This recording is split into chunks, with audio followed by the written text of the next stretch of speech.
Hi, Grandma Tere here. I'm going to start with the Lima Bean and Barley soup now.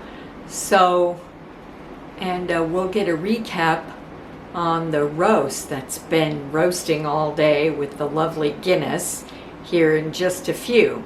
So I'm going to move out of the way so we can start the awesome Lima Bean and Barley soup.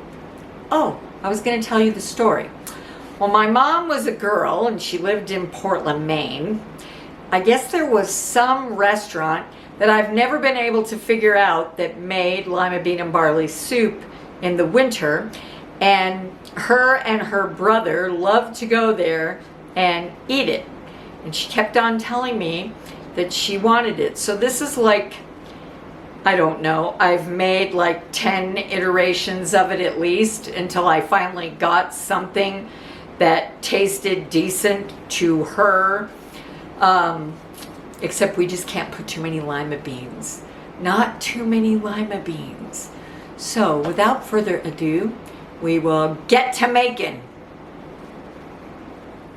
I put some olive oil in the pan and I'm going to pop in some of this pork that I cut up. It's, when you buy it here in the desert Southwest, it's called pork for carnitas, but I'm not making any carnitas, so I'll just brown this up a bit and I'll be back. So I added in the broth, 4 cups of chicken broth. And now I'm going to go over here and measure out some more liquid before I put the barley in. Okay, I'm going to pop in the barley, which is about 1.5 cups. And usually I just eyeball it. So I bought this out of the bins at Whole Foods or Sprouts. I don't remember. So then I'm just going to let this cook until the barley is cooked. It's pearl barley. And we'll just watch it and let it simmer until the barley is cooked and we'll be back. Okay, back to Lima Bean and Barley. So the barley is fairly cooked up.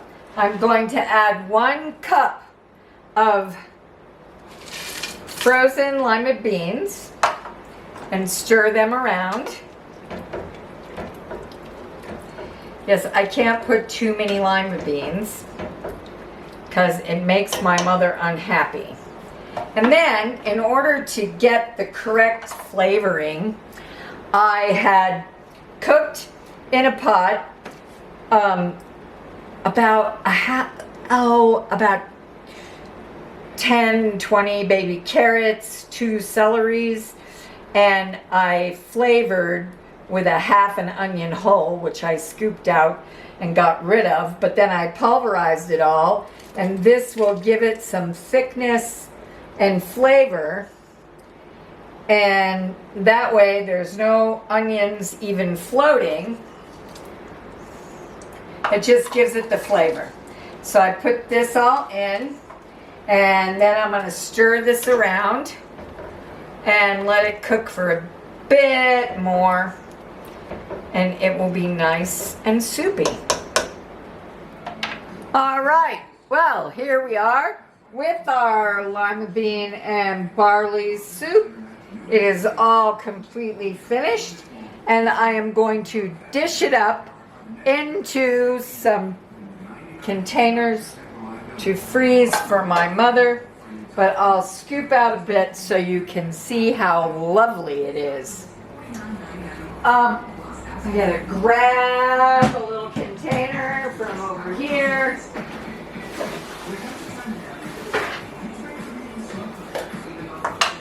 Yeah, it came out really nice. Just the right amount of the barley and not too much on the lima beans, as she always says. So scoop this out.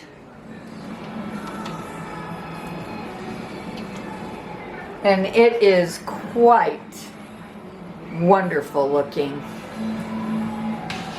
So we just have one more soup to go. Whoop, whoop. So we'll be back.